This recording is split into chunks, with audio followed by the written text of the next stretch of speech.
The exhibition has two parts really. One in which I'm sitting now, which is very much about objects, specimens, little animation machines.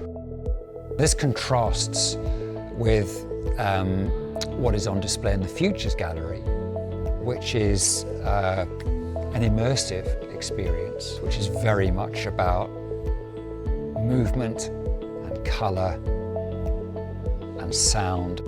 I felt from the start of this project that the Senedd would be a fantastic place in a number of ways to share this project.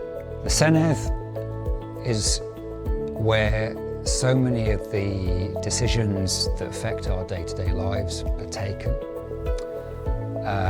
Many of those decisions are perhaps contentious, and in finding out, in learning about the curlew, particularly over the last few years, I've come to understand how complex matters are, how divided opinion can be.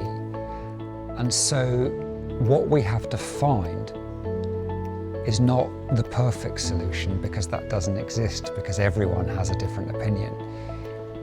We have to find the best solution, and that can only happen through dialogue, through debate.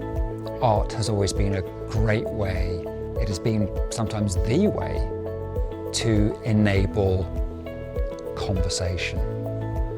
And so what better place for an artwork that is a forum to take place in what is the forum for the future of Wales.